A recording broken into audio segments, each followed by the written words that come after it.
American Association.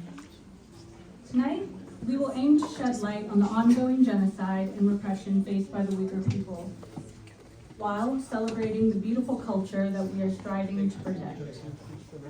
At the heart of our gathering is the Uyghur Visual Art Exhibition, which highlights the rich heritage and breathtaking landscapes of the Uyghur homeland, East Turkestan.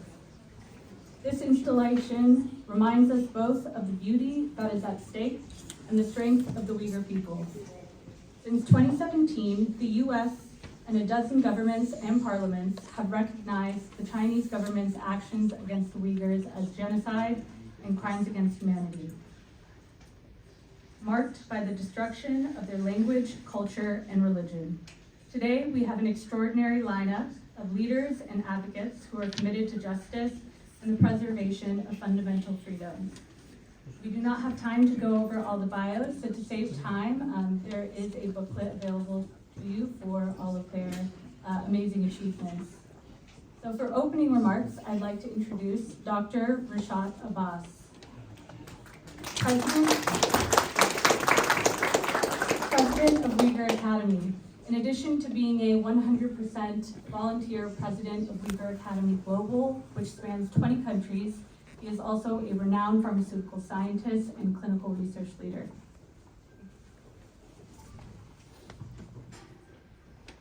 Thank you, Sabrina. Assalamu alaikum. Good afternoon, everyone. On behalf of Uyghur Academy and our partner, it's my great honor to welcome you all to this important event. As we gather here today, we stand at a critical junction in Uyghur history. The event is an opportunity to reflect on the immense human and cultural cost of the ongoing Uyghur genocide. While celebrating the vibrant heritage, art, and resilience of Uyghur people, the Uyghur art exhibition, as you can see, we have displayed here, basically showcases the breathtaking landscape, traditions, and the artistic achievement on the thread. That offers a glimpse into the culture that remains strong despite the immense challenges. We are grateful to have leaders like you with us, each committed to defending the rights and identity of Uyghur people. Your presence is a powerful reminder that we can amplify the voice of Uyghur people and work towards the preservation of their culture, identity, and fundamental rights. Thank you again for being here today, for your dedication to this cause. Together, we can ensure Uyghur people's voice are heard, the culture preserved, and their human rights upheld. Let's continue to work together until justice prevails. Thank you all.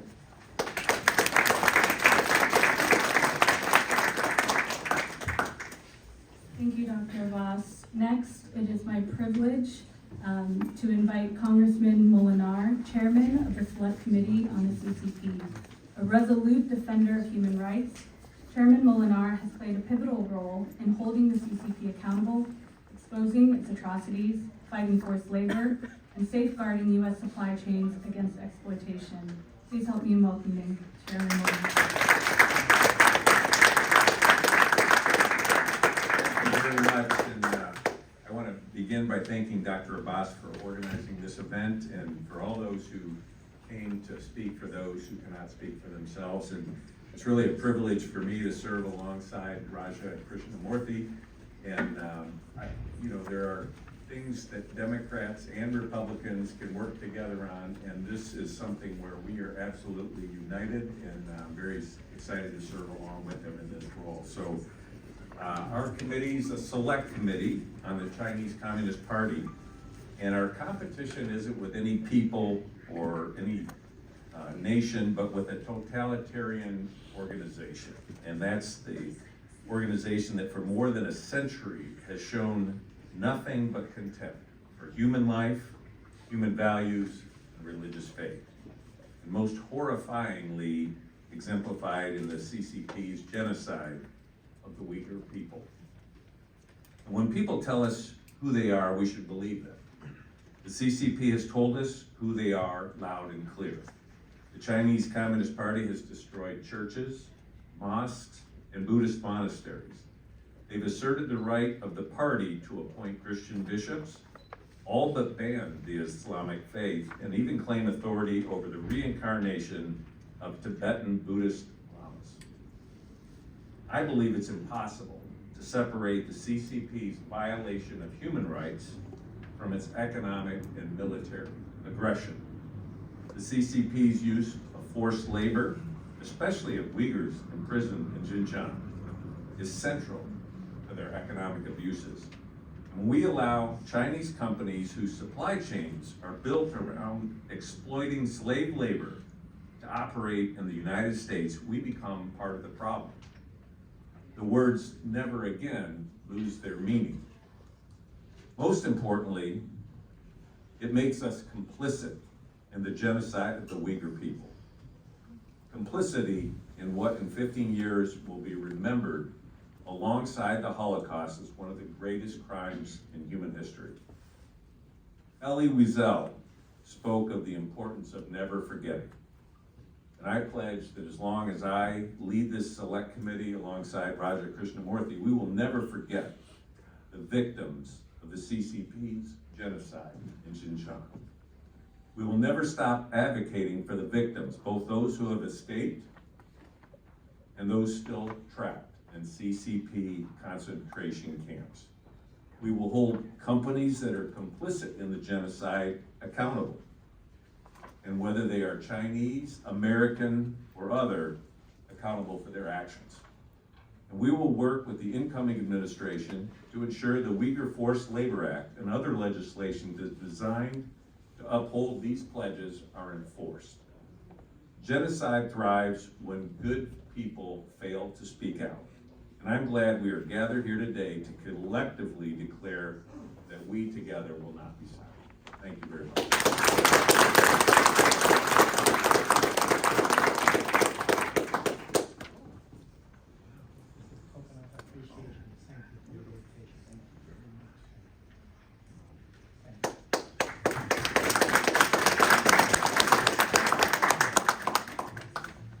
Next, it gives me great pride to introduce Congressman Raja Krishnamurthy, Ranking Member of the Select Committee on the CCP. A tireless advocate for human rights and national security, Representative Krishnamurthy has led bipartisan efforts alongside Chairman Molinar to expose the Uyghur genocide, safeguard U.S. supply chains, and protect American data from exploitation by the CCP.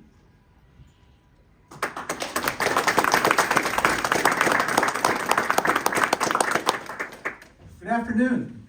It's wonderful to be with you. It's an honor to be with you. It's an honor to be any place they can pronounce my name correctly. I've told John this before. This is a true story. I'm not making this up. When I first ran for office in Illinois, I said, "Hi, my name is Raja Krishnamurthy." And the person in Chicago, John, looked right back at me and said, "Roger Christian Murphy." And then he said, "I didn't know the Irish made it to India." So anyway, it's wonderful to be with you. It's wonderful to be with my good friend and my colleague and our chairman, John Molinar. Give him a big round of applause. You know, it's not common, unfortunately, in Washington to practice bipartisanship. People talk about it, but John really practices it. And you have to see it to believe it, but he really brings everyone in on the committee, and we try to do things. I mean, there's no such thing as consensus, but to do things in a way where we try to act in a united fashion. There's a gentleman in China and the Chinese Communist Party's Standing Committee of the Politburo named Wang Huning. And he wrote a book called America Against America. And in it, he theorizes that America is incapable of doing anything because it is hopelessly divided. And every day through his leadership, John is proving the opposite. That we are actually united. And we are going to play against type. And on one issue, as John mentioned, we could not be more united, and that is in opposing with everything we got the Uyghur genocide. I don't need to tell you about this, but for some of you who may not be as familiar with this set of atrocities that's happening as we speak, there are roughly 2 million people in open-air concentration camps in Xinjiang province. There are 23 million Uyghur people total in Xinjiang, and that population is declining. And it's declining for a reason. Unfortunately, the CCP wishes to disappear the cultural people known as the Uyghur people. And they do it through various means, including forced sterilizations. They do it through abortions. They do it through separating children from their parents and re-educating them so that they are no longer Uyghur. This is unspeakable in terms of its depravity, and that is why it has been labeled as a genocide. It is a real genocide happening in 2024. Now, I just want to touch on 3 things. First, the Uyghur Forced Labor Prevention Act. John and I and the committee are committed to doing whatever it takes to put teeth in the tools necessary to enforce the act. It is not properly enforced today. But thankfully, the Biden administration, I'm sure the Trump administration will build upon this, is now blacklisting more and more and more firms who do business in Xinjiang and therefore are not allowed to import their goods into this country. One company that you will recognize got the memo, and that's called Volkswagen. Have you heard of that company? Thanks to the work of the committee, we exposed that Volkswagen not only has a joint venture with very suspicious characters in Xinjiang, they actually have a factory there. And so they're closing that factory, thank God. And so that was a win. But we have many, many more miles to go, and so we need your help in traversing this path. Secondly, I'm very glad to see that 3 Uyghurs were released last week, but we're waiting for Gulshan Abbas and others, countless others. So Dr. Abbas, we bring her up every chance we get. I brought her up with the ambassador himself from the CCP.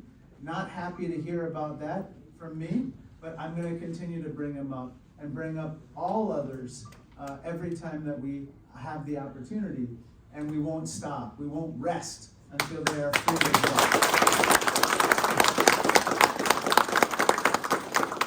And then finally, I just want to say the third point is Uyghur Americans.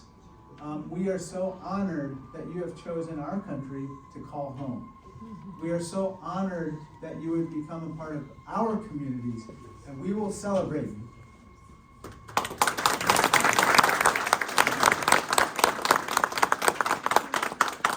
And we will celebrate you just as Speaker Emerita Pelosi has celebrated you.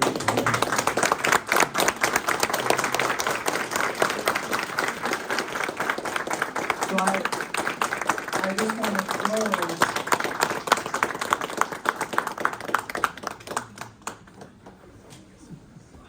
I'll close by making an introduction, I guess. And Speaker Pelosi is one of my personal heroes. She's a champion of human rights broadly, but I don't think there's anyone who has more tirelessly fought for the Uyghur people, or Tibetan people, for minorities, for Hong Kongers, or any dissidents in the People's Republic of China than Speaker Pelosi.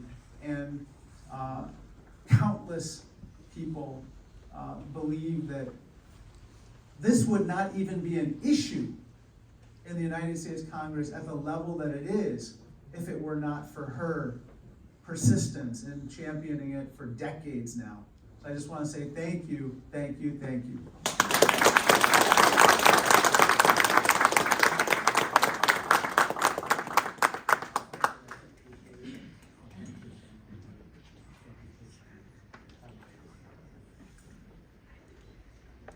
Thank you for your kind words, which I accept on behalf of the bipartisan members of the House and the Senate who've always been there for the Uyghur people.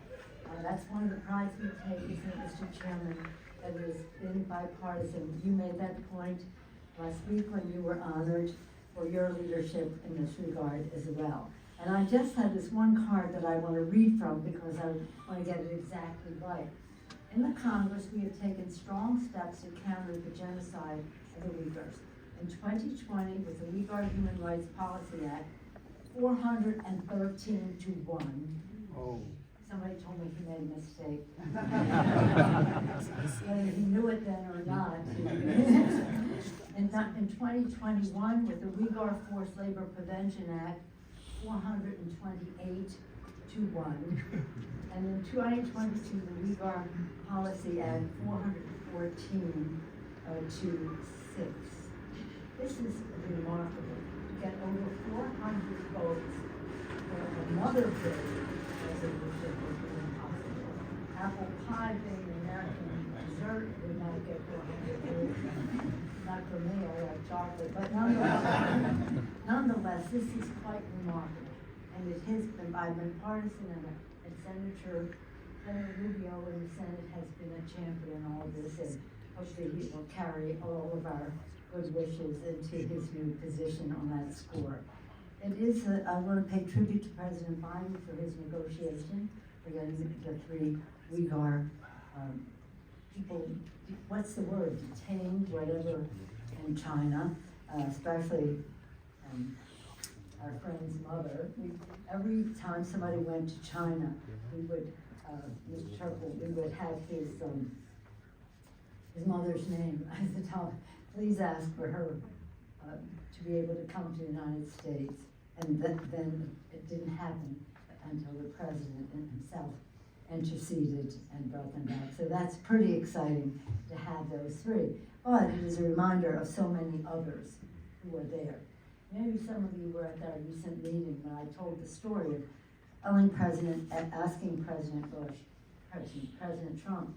He was calling me from Japan about something, and he was going to a G20 meeting. And I said, oh, well, while you're there, you can see, he was in Japan, you can see what's happening in Hong Kong. There's so many people in the streets demonstrating for pro-democratic action, not even reform, because they had the reform, they just didn't want it taken away. I said, yeah, did you see that crowd? I said, yeah, that's 1/4 of the people who live in Hong Kong are in the streets right now. Now, I don't expect you to bring that up with President Xi when you meet him at the G20, but I do hope you would bring up the fact that in the House and in the Senate, there is bipartisan concern and support for the Uyghur people who are imprisoned and, whatever we call genocide in China, in the Muslim regions of China. So will you tell him of our bipartisan, bicameral support for the Uyghur people, and we know what's happening there, and we want change. So he calls me the next day, and he said, I spoke to President Xi about, he didn't say Uyghur, but he said the Muslim that you asked about, and he said, they like being in those prison camps. I said, well, that's what an autocrat would say. They like being in those prison camps? No, I don't think so. But nonetheless, he did take the message of our bipartisanship to him in the event. And we know that people face mass surveillance, mass incarceration, and mass torture in certain respects. And again, the awareness that we have is really a tribute to all of you in the Uyghur campaign, the Uyghur Academy. Thank you, because when people know, unless people know, they really cannot act upon the concerns that that knowledge gives to them. And so I know you're going to hear from many people today. I just wanted to bring my commendation to all of you for what you have done. Nothing is more eloquent to a member of Congress than the voice of his or her own constituents. So, right, Mr. Chairman, the ranking member, for getting that word out.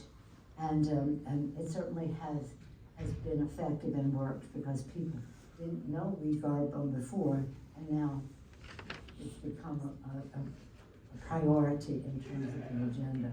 I always say that if we don't speak out for human rights in China because of economic reasons, we lose all moral authority to speak out for human rights any place in the world, in the smallest country, wherever it may be, if we decide to give a pass to China. When I said this and not in Tibet, but in Dharamsala, when I was visiting Tibetan people in exile, and His Holiness the Dalai Lama, the chairman's heard me say this, so forgive me for saying it again in your presence. I said that to some lamas, young lamas, they don't do and His Holiness gets up after me and says to the lamas, now let us all pray for Nancy so we rid her of her negative attitude. Thank you, Speaker Pelosi, for your steadfast and powerful advocacy on behalf of the Uyghur people. Oluyor. Ona göre bak kesin.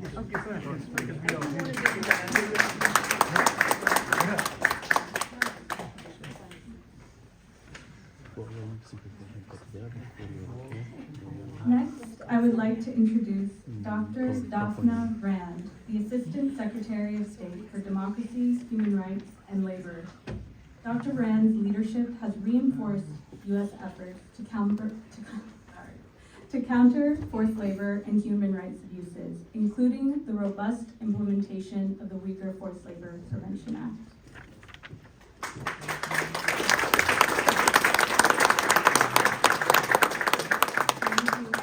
I'm so happy to be here with so many friends who share this common vision. I am so honored to get to know the Abbas family and their tireless advocacy, and I pray for the day that your sister is here with us. I don't want to repeat all the wonderful things that our esteemed Congress men and women have said, but I want to talk about 3 policy challenges where we need your help. I am the Assistant Secretary of DRL, Democracy, Human Rights, and Labor Bureau. We are a wonderful group of civil service and foreign service officers who are really committed to human rights around the world. The implementation of the UFPLA and the 3 pieces of legislation that the former speaker talked about have been very much a top priority for my bureau since they were passed, and we are so pleased at the progress we are seeing thus far. But we need Congress and the staff members and the entire community to continue to educate about these pieces of legislation. And one piece of legislation that we need your help on is on the responses from the PRC. Already, we know we're having an effect because the PRC is countering the Uyghur Forced Labor Prevention Act. And let me explain how. Now, you heard about our entity listing, and I think folks are familiar with how the legislation works. But just last month, we are increasing exponentially the numbers of our listings. So we added 29 new companies last month, and now we have a total of 100. So in the year 2024, we have dramatically increased, and the PRC is taking notice. And what's happening, frankly, is they're beginning to play with sanctioning our companies for listening to the UFPLA and sending threats. Right, so think about it, the PRC reverse leveraging, reverse sanctioning our own companies for following US law. So we need your help here in Congress to help our companies stand back and say, this is US law, this was passed by 400 and whatever votes to 1. And so this is dangerous. We will not bend to the PRC threatening our companies. That is unacceptable. So that's one area where we need your help. And again, I don't know if we need amendments to the legislation. I think we just need awareness and communication to the companies who are in the front lines, especially because it's been 18 months of implementation. So they're the vanguard, they're the guinea pigs in the US, in US industry. So thank you for that. The second is the pushback at the multilateral institutions. The PRC, with a vengeance, is pushing back on any mention of Uyghur rights and all other human rights at the UN, at the Human Rights Councils. We are trying really hard to raise public awareness of the very basic human rights atrocities that are happening in Tibet, in Xinjiang, in Hong Kong, and they are brazenly pushing back and enlisting our allies to join them in vetoing resolution after resolution that we are offering.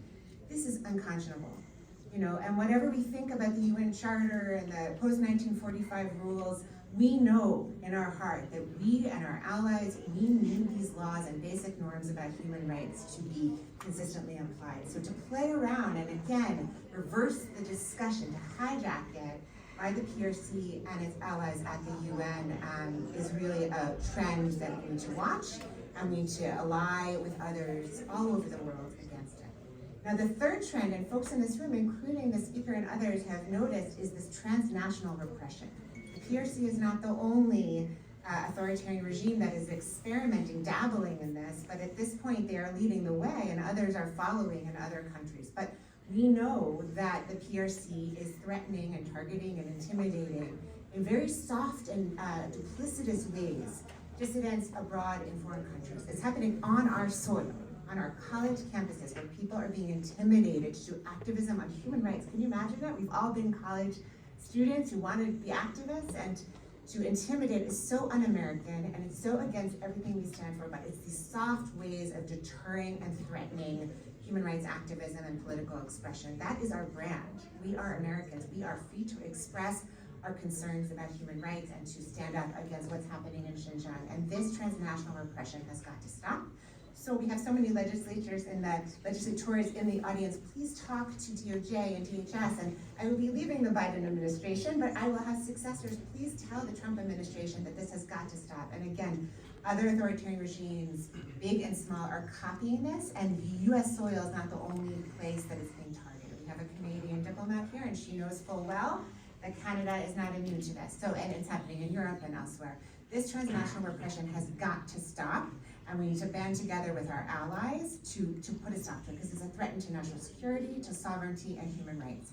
Now, I'm giving you all homework and work, because then I apologize, you're members of Congress, but I am so proud once again of the Bureau of Democracy, Human Rights, and Labor. This was a bipartisan idea during the Reagan administration to place at the center of the State Department the Human Rights Bureau. It was founded by so many pieces of legislation. We now have 17 laws that have been passed in a bipartisan way to implement, from the Leahy Law to the 3 new Uyghur laws. And we are taking it so seriously. The Child Soldier Protection Act. This is a group of 300, again, civil servants that we need your help to mobilize, to buck up, and to tell them that they're on the right track. It's not convenient, it's not easy, but they're doing the right thing. So thank you so much to this community for supporting my team, many of whom are here. If they could raise their hand, who are implementing the UNPLA, if they could raise their hand.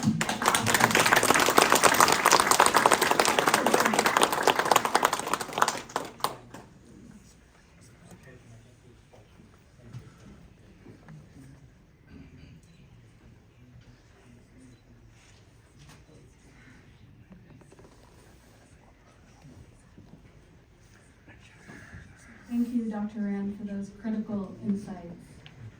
Next, it is my honor to welcome Congresswoman Young Kim.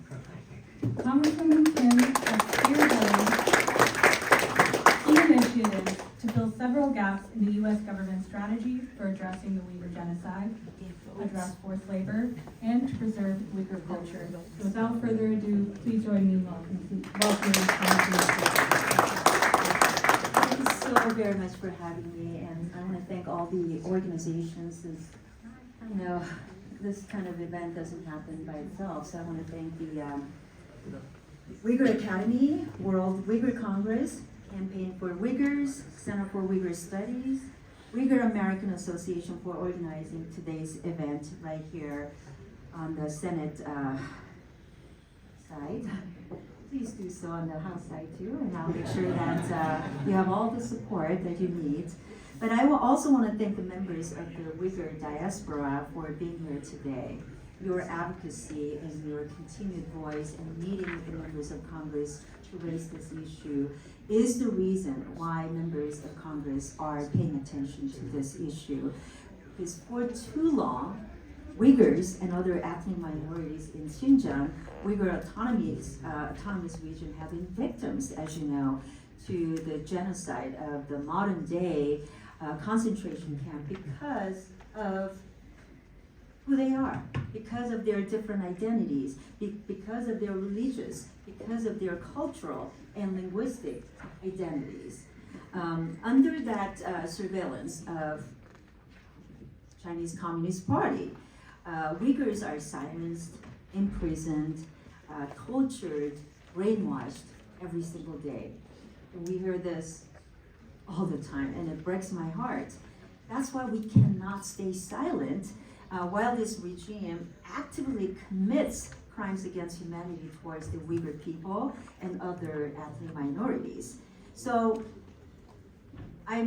as a member of the Foreign Affairs Committee, I supported a lot of the legislation related to this, as you mentioned, the Uyghur Forced Labor Prevention Act.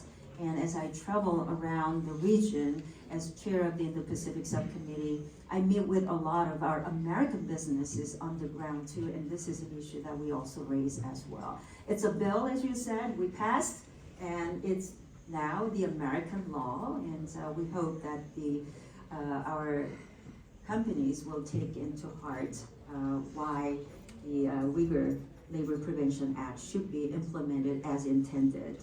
And I also proudly led the Uyghur Policy Act that passed the House with a very bipartisan, broad support early this year. And as you know, this is an important legislation that will give our government the tools that they need to actively support Uyghur human rights and counter Xi Jinping's ongoing campaign of genocide.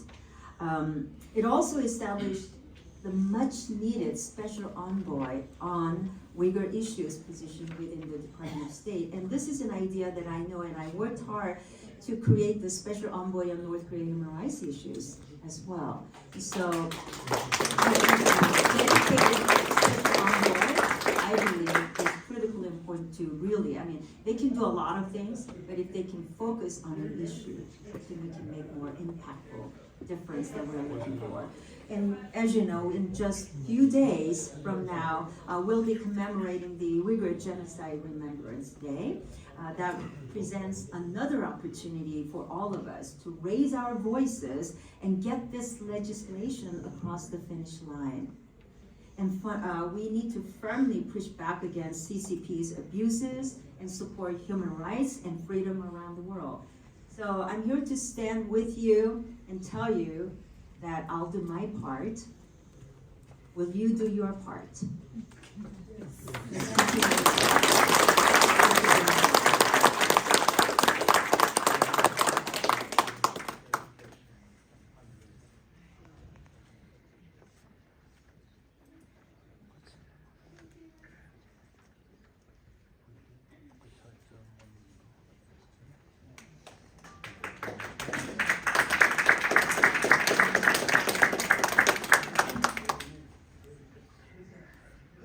Thank you, Congresswoman Young Kim, for that powerful reminder about the Uyghur Policy Act. Next, it is a true privilege to present Congressman Tom Swazi, Democratic co-chair of the Congressional Uyghur Caucus.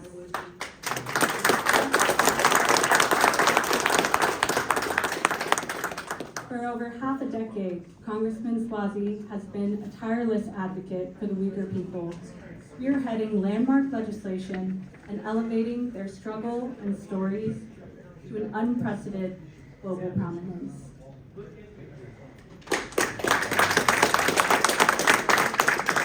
Thank you, Rahmet. Thank you so much. Assalamu alaikum.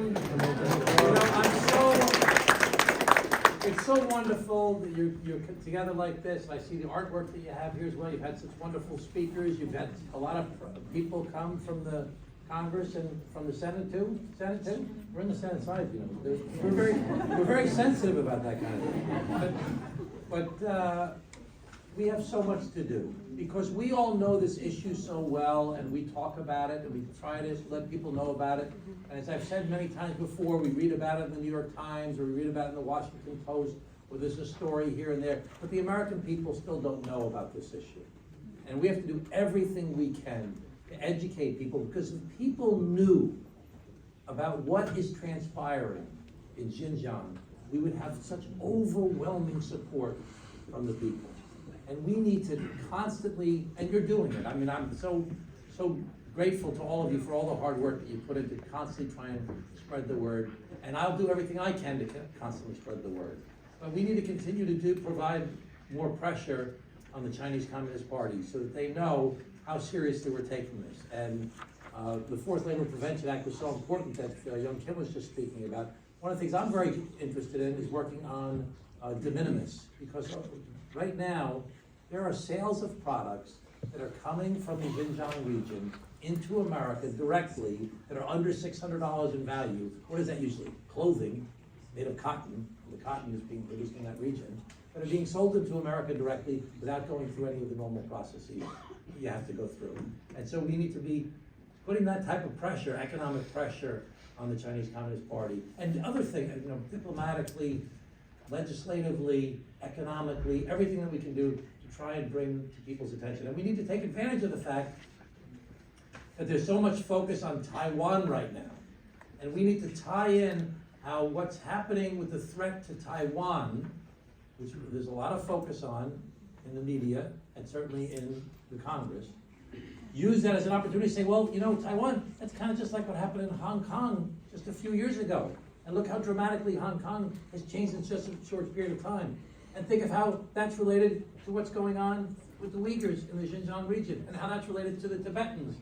And this, you see this cycle over a period of time where they continue to oppress, they continue to monitor, they continue to do these oppressive things to people that they're all related to each other. So we have to continue to build that narrative. So I'll do everything I can to help you in any way. I'm so happy to be working with Congressman Chris Smith, who I just saw walked in the room. Let's give Chris a big thank you for all these many years of work on human rights.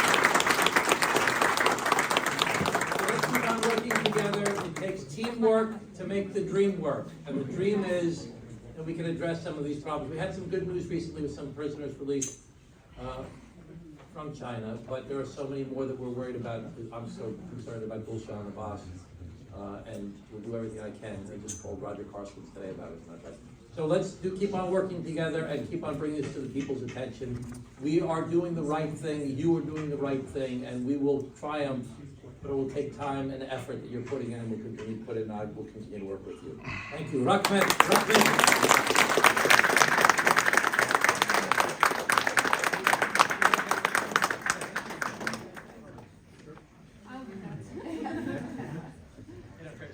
Rushan, you gotta take a picture. Oh, yeah.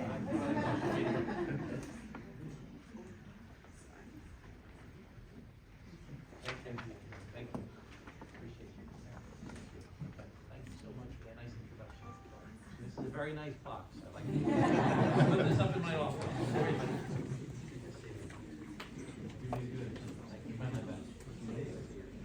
Next, I would like to invite Congressman Joe Wilson, Chairman of the Helsinki Commission, Chairman of the Subcommittee on the Middle East House Foreign Affairs Committee, and Senior Member of the House Foreign Affairs Committee and the House Armed Services Committee.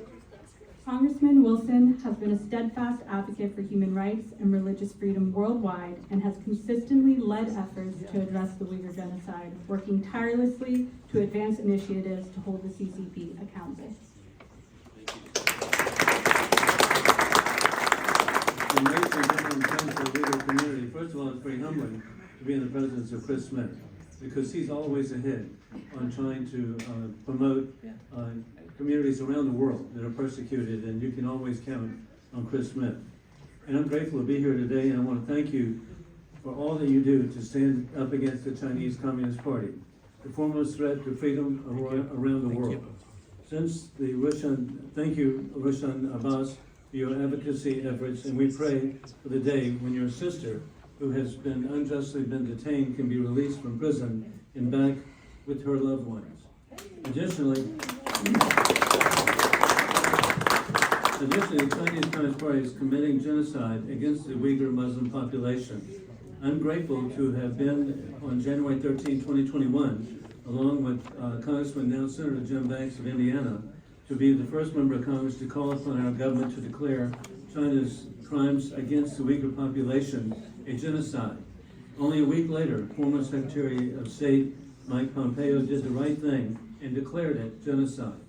My personal appreciation of the Uyghur population is that my father served in the Flying Tigers in World War II in 1945, and his intent was to be there to liberate all of the people of China with his service in Kunming, Chengdu, and Xi'an.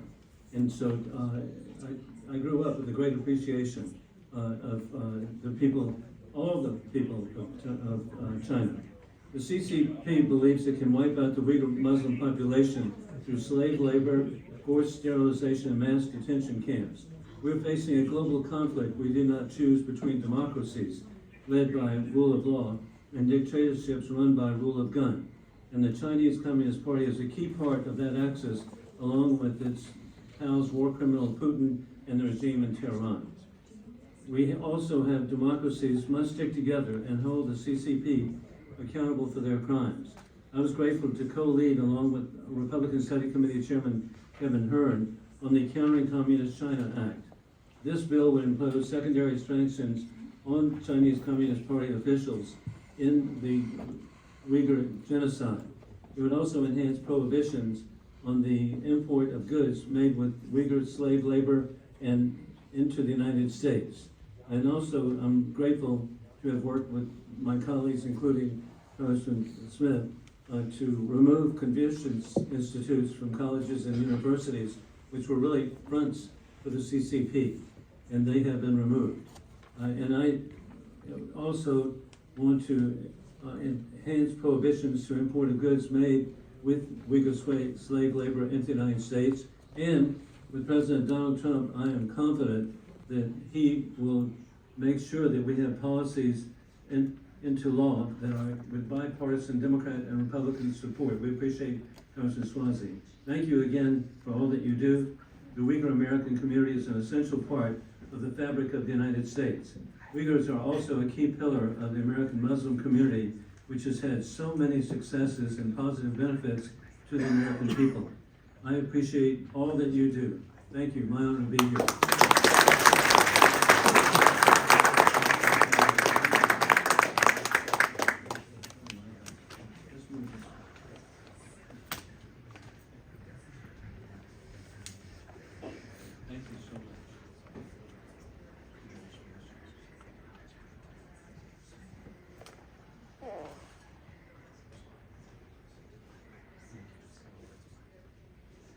Thank you, Congressman Wilson.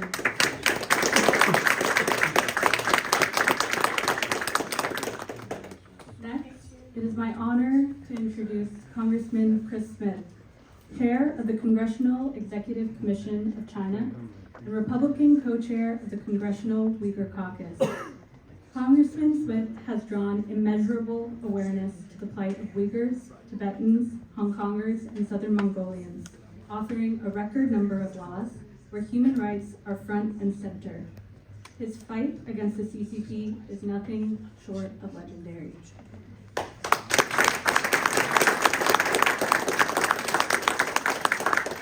Thank you so very much, and to be around the people who are leading the effort to try to protect the Uyghurs from genocide is truly an honor. Rashawn, thank you for your leadership. Your brother, as you know, is testifying at our hearing tomorrow at 10:30, which I think is important. And we named it the Preservation of Memory, Combating the CCP's Historical Revisionism and the Erasure of Culture, which is another way of saying genocide. And that is exactly what the Chinese Communist Party under Xi Jinping is attempting to do.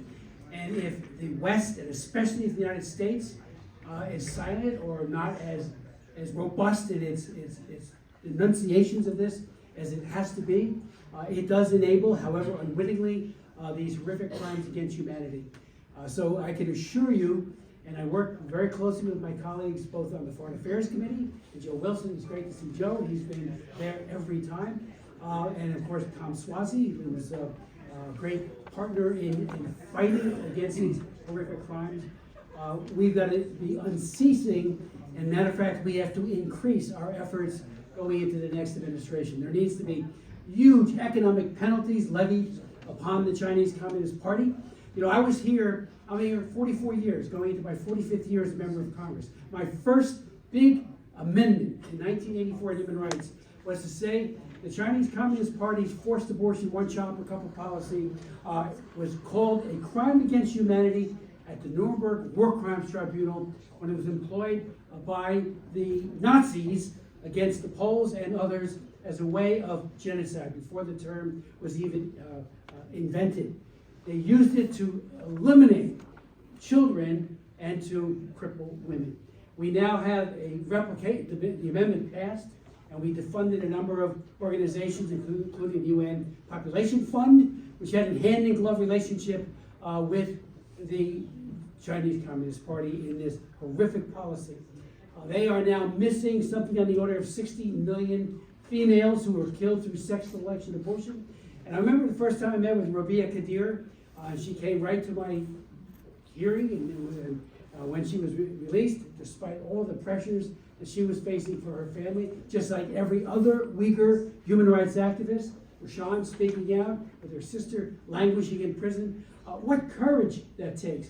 But when I mentioned to her about this use of coercive population control, she says, nobody ever talks about it in the United States. Why is that?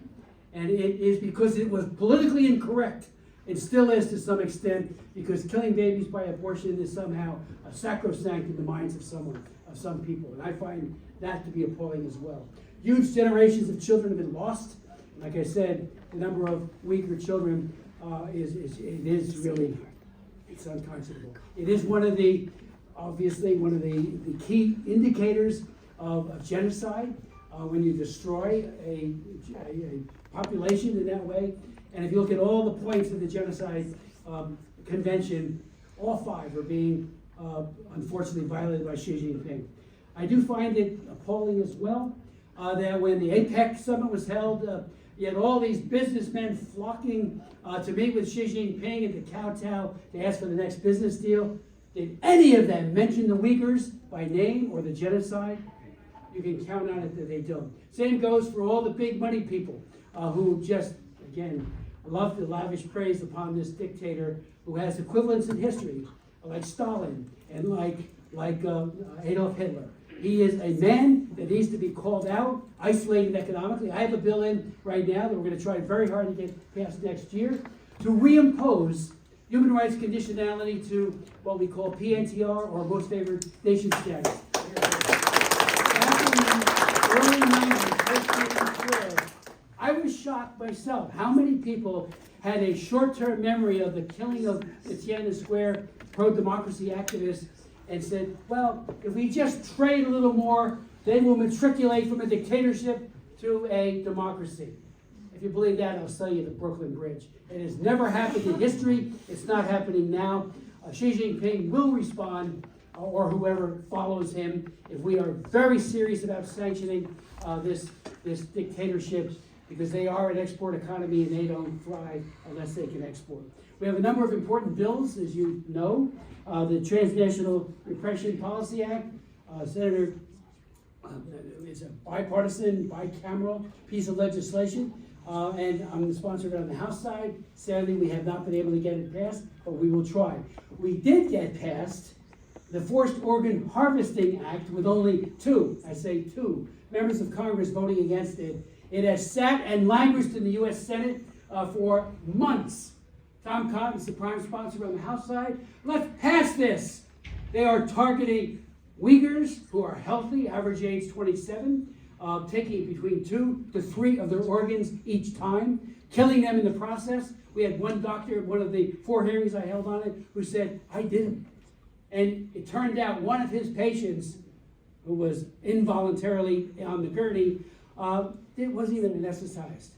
And he started moving as he's taking out his organs. That's Joseph Mengele-like.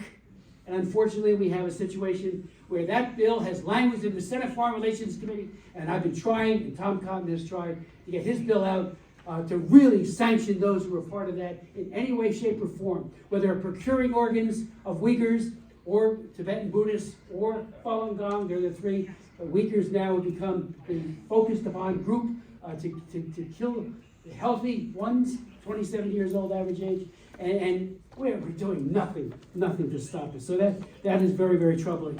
The Uyghur Human Rights Policy Act, we're very hopeful we'll get that into the NDAA as we finish up. But I think we need to be sanctioning much more robustly than we are. We have all the laws. Enhanced Magnitsky Act. I wrote the original 2004 Belarus Democracy Act. You know what that did? It said no visas to those who are part of this human rights abuse, and no ability to do economic work, use our banks and everything else in the United States.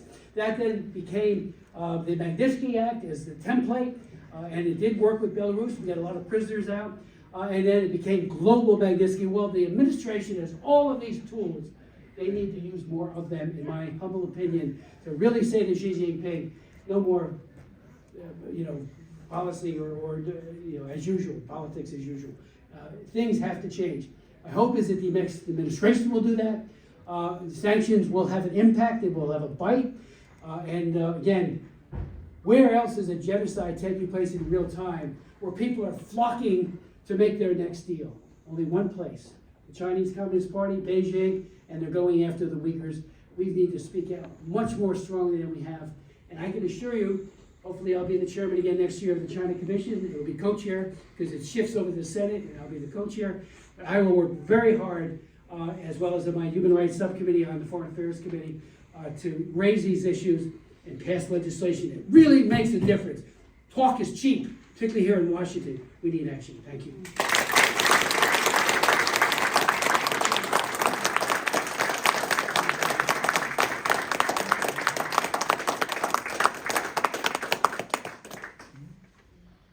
Thank you, Congressman Smith, for developing concrete vehicles for us to hold the CCP accountable. Next, I'd like to invite Mr. Michael Schiffer. Mr. Schiffer serves as the Assistant Administrator for the Bureau for Asia at the United States Agency for International Development, overseeing U.S. development assistance across the region.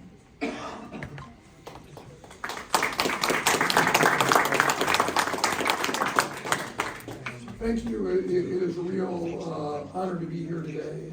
It's hard to follow so many terrific speakers. Let me thank the Uyghur Academy for bringing us all together, and Dr. Abbas, I'm grateful for your friendship and for your leadership in addressing the plight of the Uyghur people. The Uyghur Genocide, as everyone in this room knows, is the largest such event since the Second World War. And targets the tradition and practices, the languages, the norms, the experiences that foster a sense of hope and belonging for the Uyghur people. It is an affront to humanity to stay silent on this issue. As the targets of genocide and ever-mounting human rights abuses, including forced labor, sexual abuse, and displacement, it is more important than ever that we act now to preserve and protect the key traditions and artifacts that strengthen the Uyghur community and possible solutions to achieve our ambitious goals on behalf of the Uyghur people. Thank you.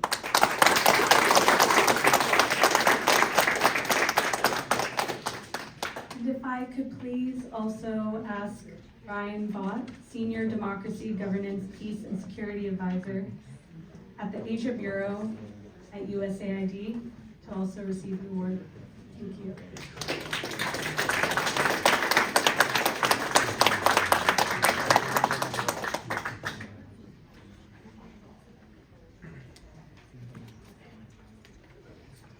It is a great privilege to now introduce Mr. Damon Wilson, President of the National Endowment for Democracy. The NED's ongoing commitment has been crucial to safeguarding democracy worldwide. Without the NED support, Uyghur advocacy efforts could not have been as extensive or sustained.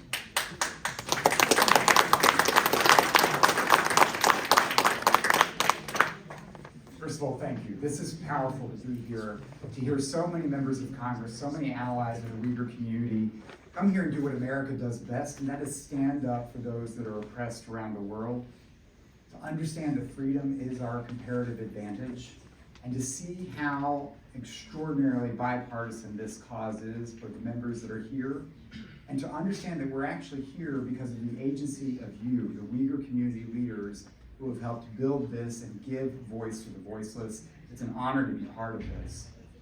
3 years ago, it was in 2021 when the Uyghur Tribunal An independent tribunal composed of barristers, scholars, concluded after an extensive investigation that the Chinese regime had committed the crime of genocide.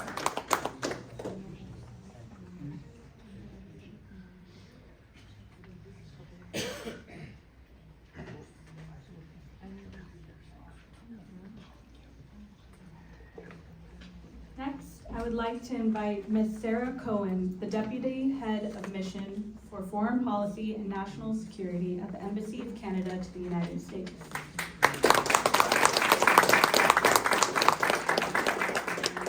Thank you so much. My friend Rushan, Dr. Abbas, and your partners in this effort, members of Congress and your allies, both here in a bipartisan way on the Hill, with the administration, and across the community of Americans who support this effort. Thank you for the opportunity to participate today. It's an honor to be here in solidarity with you. Friends, partners, allies. It's a powerful concept. To the best of my knowledge, Canada may be the only foreign ally represented at this event today. And I do not carry that responsibility lightly. I would ask you to take this not only as a demonstration of our very public commitments to justice and freedoms for Uyghur people, but as well a sign of Canada's alignment with the US Congress, who we commend for their leadership in this area, and the government of the United States of America, and those friends and partners and allies assembled here today on the PRC and human rights more broadly. Canadians, in fact, are not only your cousins and your neighbors, we are your friends, we are your most stalwart partners, and we are your staunchest allies worldwide. We, like you, see the PRC as an increasingly disruptive power. Our 2022 Indo-Pacific strategy is informed by a clear-eyed understanding of this global China. Let me explain just briefly the various concentric circles of this policy: domestic, bilateral with the PRC, regional, and international. At the domestic level, Canada is strengthening the defense of our infrastructure, democracy, and individual Canadians against foreign interference. As Daphne mentioned earlier, this is not a phenomenon that is unique to American society and is one that we see playing out on a daily basis in Canada. And the cause that brings us here today, very much at the core of much of this effort, Canada is also opening its doors to persecuted Uyghurs. In early 2023, our legislative branch, our House of Commons, unanimously this is what they call going local, and my partners and my allies. Our House of Commons unanimously adopted a motion on Uyghurs and other Turkic Muslims. This has led to a massive resettlement program by the Government of Canada on the basis of our position that refoulement of Uyghurs and other Turkic Muslims is unacceptable. We are working with Canadian Uyghur organizations to ensure this program is successful. And so please do wish us luck and please do support us in this effort.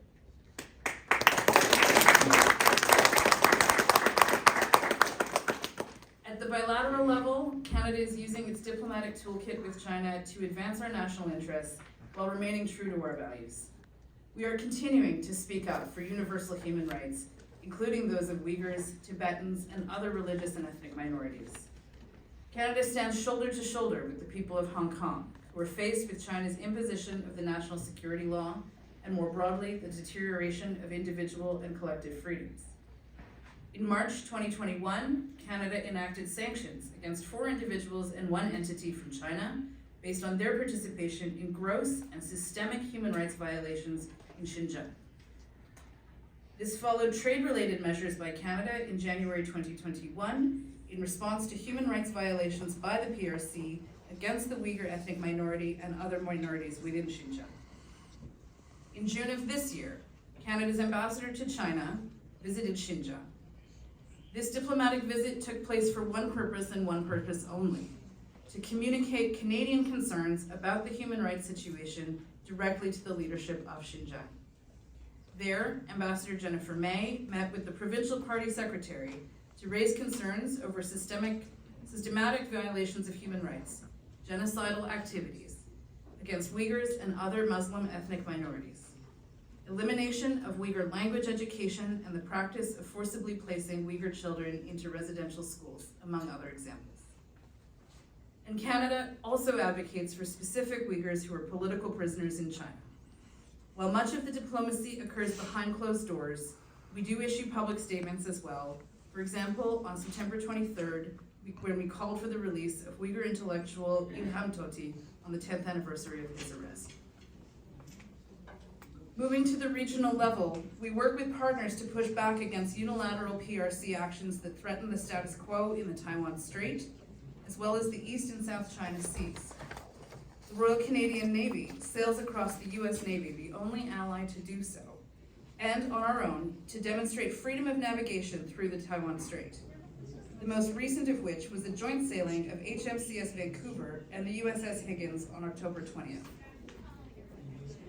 And then finally, at the international level, we drive work with our partners and our allies and our friends to face the realities of China's global impact. Canada is pushing back against behaviors that undermine international norms, such as arbitrary detention and economic coercion. Our work to raise the plight of the Uyghur people continues at the UN. This year, Canada again supported a joint statement at the General Assembly on the situation of human rights in Xinjiang. On January 1st of this year, Canada's Fighting Against Forced Labor and Child Labor in Supply Chains Act entered into force. The act is aimed at fighting forced labor everywhere, including in Xinjiang. We are working with businesses to prevent the use of forced labor in the productions of goods imported into Canada. And here again, you see the close alignment with the activities and the actions of the US Congress and the US people. And finally, our government is also acutely aware of the transnational repression that Uyghurs face wherever they are in the world, including Uyghurs in my country, in Canada, facing threats to loved ones still in China. Canada has passed new legislation to give law enforcement better tools to prosecute those conducting this malicious activity in Canada. We will also use our upcoming G7 presidency in 2025 to advance international coordination to prevent the targeting of those who have fled PRC repression. Thank you very much for the opportunity to stand here today in solidarity with the Uyghur people, our friends, our partners, and our allies. Our work together continues.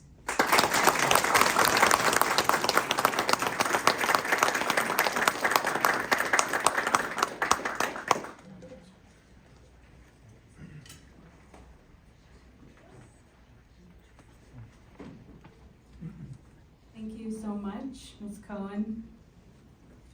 Next, I'd like to invite Ms. Kimber Shearer, Executive Vice President of the International Republican Institute.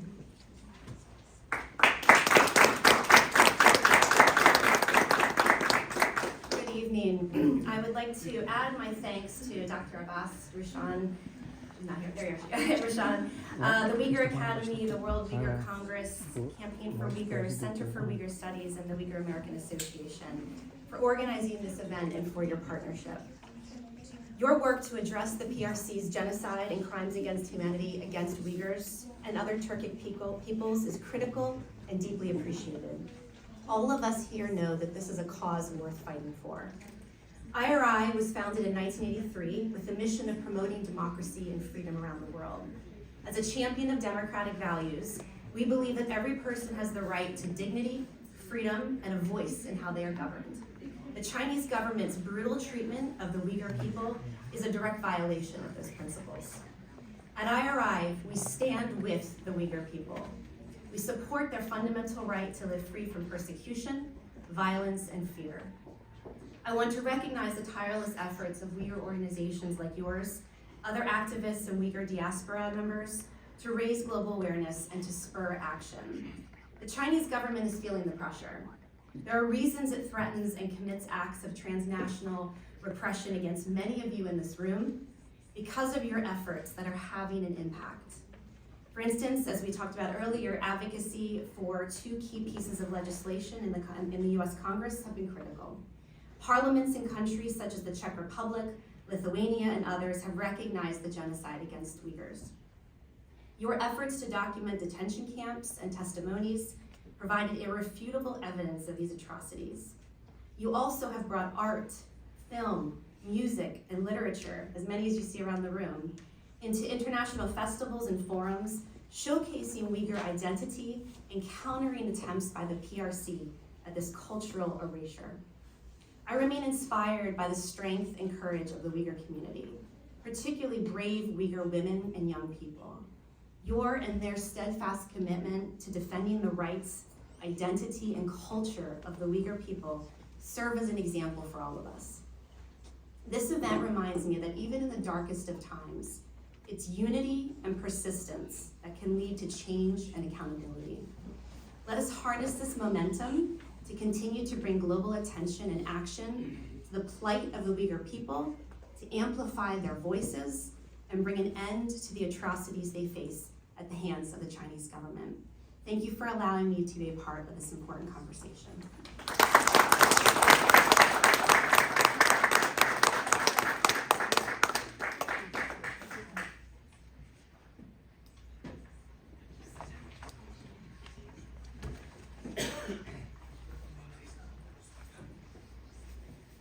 It is with great respect that I introduce Ms. Sara Minkara, Special Advisor on International Disability Rights at the Department of State.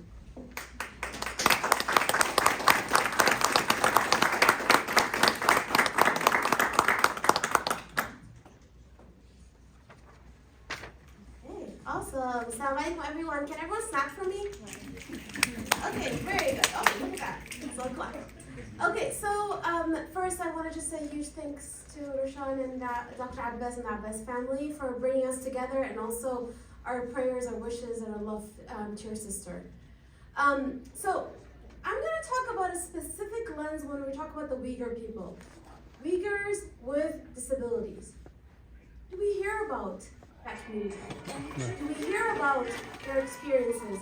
Do we hear about their stories? So before I dive into that, I'm gonna frame the conversation. I'm framing the conversation because it's helpful for me. I'm blind, I don't have a speech, so you guys are gonna help me keep on track, okay? Mitigate and resolve violent conflict abroad. Of course, there's no conflict more violent than genocide, and the genocide that's been suffered by the Uyghur people.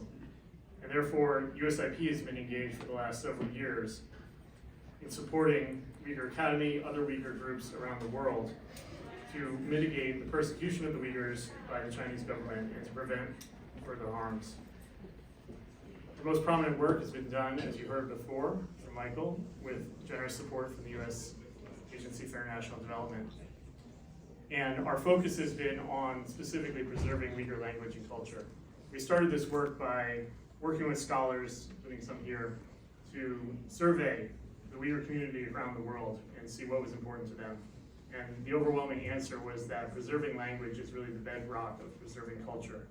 And so we focused on that. And we've done this in a few different practical ways. First of all, working with the Uyghur Academy, they have drafted, tested, and now published 5 textbooks, basically grades 1 through 5, for heritage learners to learn Uyghur in their own countries and train the next generation in Uyghur language.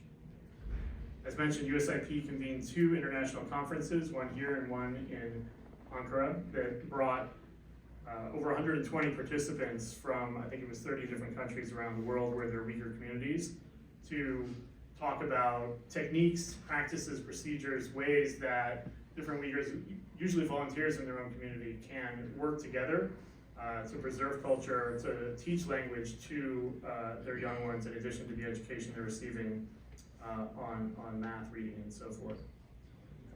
The centerpiece of our work, however, I would say, or at least a highlight, maybe not the centerpiece, is two-week summer language camps for Uyghur youth from around the world, ages 18 to 25.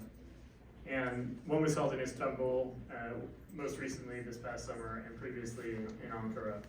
This brings together these Uyghur youth from around the world. There were over a dozen countries represented, to meet each other, to learn at whatever language level they're at, but also to learn singing, dancing, traditional arts.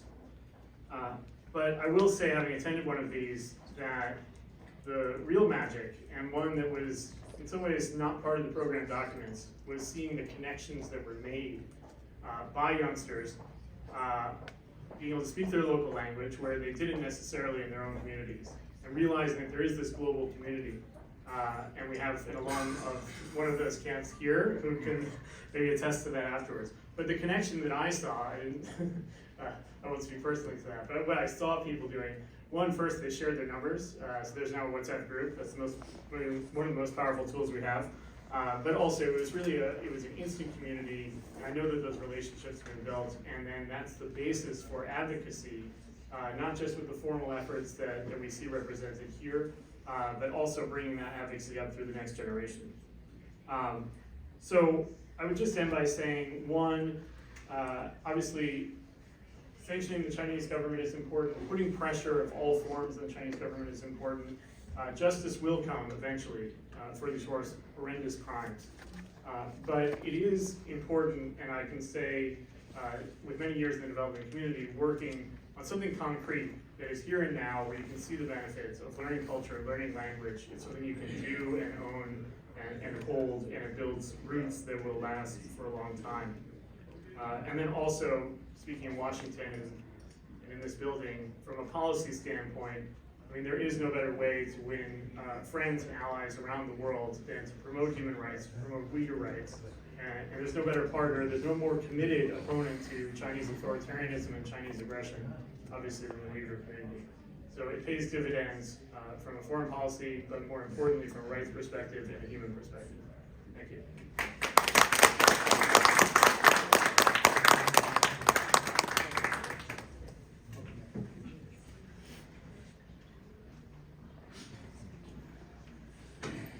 Thank you, Mr. Warden, for the critical work you have done to preserve Uyghur culture. Next, it is my joy to invite Mr. Mudassir Ahmed to come speak. Mudassir Ahmed is a visiting fellow at the German Marshall Fund, managing partner of Unitas Global Advisory, and the founder and president of Concordia Forum.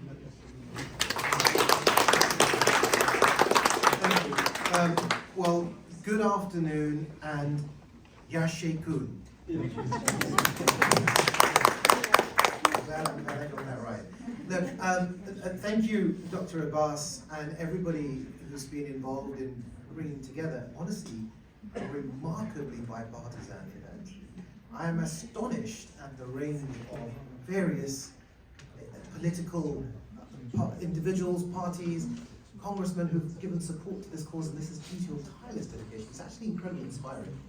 You know, it's incredibly inspiring, and for someone like me to witness this coming, I flew in from London yesterday, so to witness this here today and reading all that we do about America and the politics here of division and yada, yada, yada, this is an incredibly inspiring moment to see so much unity around this issue. And of course, we're here today united in a commitment to address a cause that speaks to the very essence of humanity.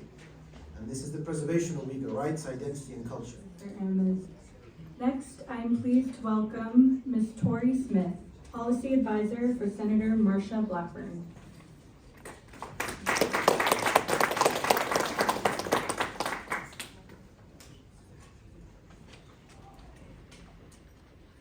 Hello, as was said, my name is Tori Smith. I'm Senator Blackburn's Policy Advisor for Tax and Trade as a member of the Senate Finance Committee. Senator Blackburn sends her regards and wishes she could be here today, but we are here at a really important juncture as the Senator prepares to introduce new legislation related to forced labor and cracking down on holding Chinese entities accountable for the horrific genocide and crimes against humanity against the Uyghur people. The Senator has long been an advocate for the Uyghur people and holding China accountable. Most recently, Secretary Yellen came before our committee where the Senator questioned her quite aggressively on how the Treasury Department is enforcing sanctions related to forced labor against Chinese entities, and we hope in the next administration that we can have even stronger enforcement of those sanctions and perhaps even secondary sanctions to continue to advocate for the Uyghur people. But I'm here specifically to talk today about this new legislation. It's called the Denied Act. Many of you have probably been involved in conversations about addressing the utilization of de minimis through trade as a way for goods produced with forced labor end up entering the U.S. market. And the senator believes very strongly that the Denied Act would help to crack down on foreign criminals and shady businesses that exploit vulnerabilities in our trade system, to allow these goods to make it into the U.S. market. So what it does is empowers CBP to establish a new denied parties list. So anyone who is found to be trying to import goods produced with forced labor into the U.S. would be denied from utilizing de minimis. But they would also be referred to the UFLPA task force, the Uyghur Forced Labor Prevention Act task force, to be also added to that list. So we can have some good whole of government approach to continuing to address forced labor and make sure that we're diminishing and eliminating the demand for these goods, which a lot of times when Americans are buying things, they don't know that they were made with Uyghur forced labor. And so we're hoping through this we can not only reduce the amount of those goods that are coming into the U.S., but help to name and shame the folks who are perpetrating this. So thank you all so much. Thank you to Rashawn for having us here today. And if anyone wants to get in contact with our office to talk about additional Finance Committee related issues and how we can continue to work together, we'd be happy to do that. Thank you so much.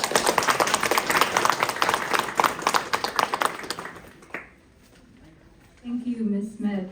Let us all support efforts to close the de minimis loophole once and for all. Next, I would like to invite Ms. Zumratai Arkin, Vice President of the World Uyghur Congress.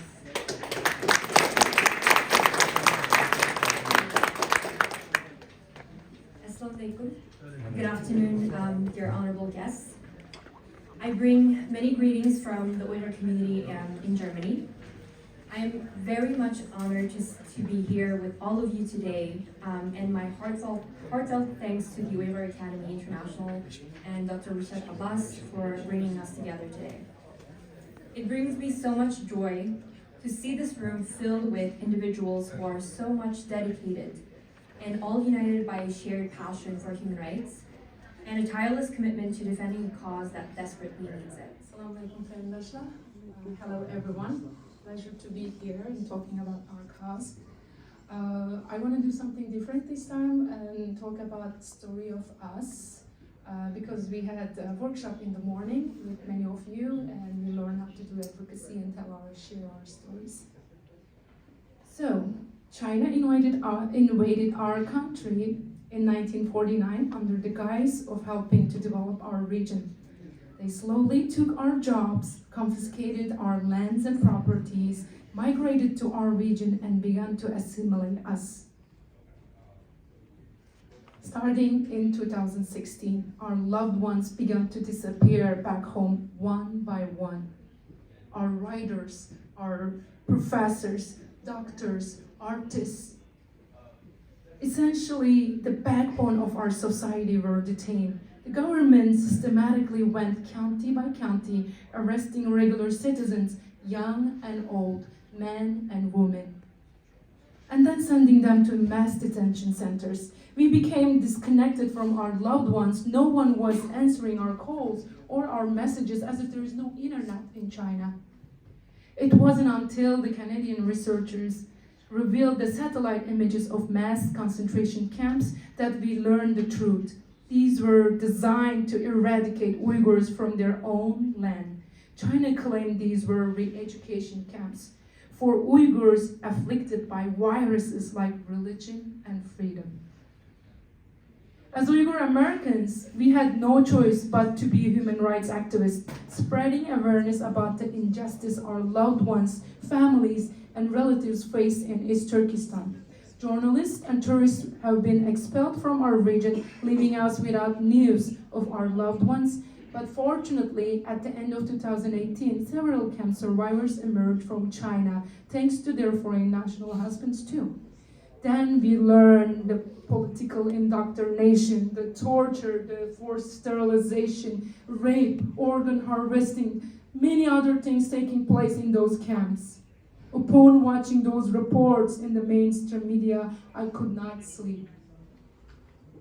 5 years ago, my dad during the dinner said, "The time has come. Xi Jinping wants to eradicate Uyghurs so they can have full control of our land and our resources. That's when we left a deep responsibility to share the truth. And that's how we were wake up. Under Xi Jinping's direct order to, quote, break their roots, break their origins, and absolutely no mercy. Not only my people, but my beautiful homeland has been transformed into a zone of destruction under the Communist Party's regime. Mosques have been demolished, historical Uyghur homes destroyed, and the Uyghur language is being banned in our schools. My Uyghur sisters are forced to marry CCP officials and host totally strangers, government agents in their homelands for months. Uyghurs are sold in inner China as a factory workers. And perhaps my cousins, my nephews' heart or kidneys are marketed as a halal organs. Even as they cry out, we are not a product, we are human beings. While the world watches these unprecedented acts of inhumanity, Uyghurs continue to do their utmost to survive. When the news of the camps reached international headlines, like many other mothers, I was wondering what's happening to the children. Unfortunately, the children too were stolen. Then we learned that the children placed into camps under different labels, state-run kindergartens, boarding schools, and orphanages. They were ripped from their families and sent to strange facilities run by a government intent on destroying their familial bond, their language, their religion, their culture, their identity, and then re-engineering them into a loyal subjects of the CCP. Outside the camps are open-air prison with hundreds of surveillance cameras monitoring every Uyghur's daily movement. Families are torn apart, with parents sent to forced labor camps, forced to work longer hours and remain away from their children, while millions of Han Chinese migrating and continue to arrive in our homeland to dilute our population. The Uyghur community is deeply grateful to the US government officials, Congress members, human rights organizations, academics, journalists, NGOs, human rights organizations, and activists, advocates, compassionate individuals who cares about humanity and made us feel that we are not alone in this fight for freedom. And also I would like to thank our Uyghur community members for trying their best to share their stories. However, we need to do more. If you stand for human rights, if you believe that children have the rights to be with their families, to practice their language, their faith, and embrace their culture and identity, if you stand against genocide, each one of us has a responsibility, moral responsibility to take tangible actions, no matter how small, and to pressure those in power to stop CCP. Together, let's be the voice for those voiceless people. Thank you.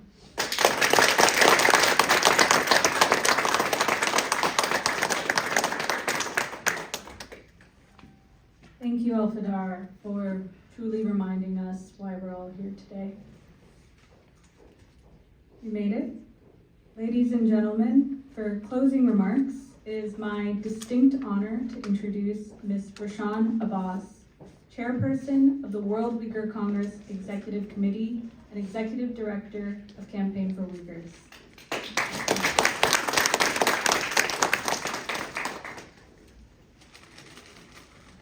Dear friends, esteemed advocates, and their allies, thank you so much for joining us here today. Standing here surrounded by this powerful artwork and the remarkable faces of those who have gathered, I am deeply moved. Despite the Chinese government's relentless attempts to erase our culture, the enduring spirit of the Uyghur people shines brightly. Today we have witnessed an extraordinary display of solidarity and heard compelling voices of support from members of Congress to allies, civil society leaders, and the courageous activists. Your presence here sends an undeniable message. The world refused to stand silent in the face of genocide. Yet, as I close this meaningful event, I must remind us all that exhibitions and the discussions, while they are crucial, are not enough. The CCP's genocidal campaign persists, and its transnational repression reaches even into the free world, targeting Uyghurs globally. Preserving Uyghur culture and identity is not just about safeguarding the past. It is a fight for humanity's shared future. When we allow one people's identity to be erased, we weaken the foundations of human rights and the dignity everywhere. To our congressional champions, diplomatic allies, and civil society partners, your unwavering commitment is crucial. To the media and the broader public, we need your vigilance, your voice, and your courage to amplify the truth and our voices. And to my fellow Uyghurs, your resilience and strength continue to inspire us all. Let today's gathering be more than just a moment of solidarity.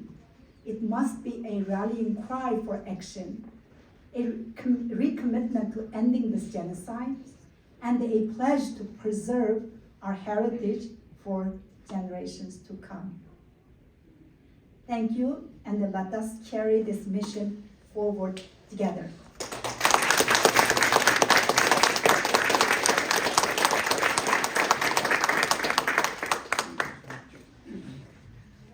That concludes our program. Please help yourself to any sweets or snacks in the back. And thank you all so much for making it here today.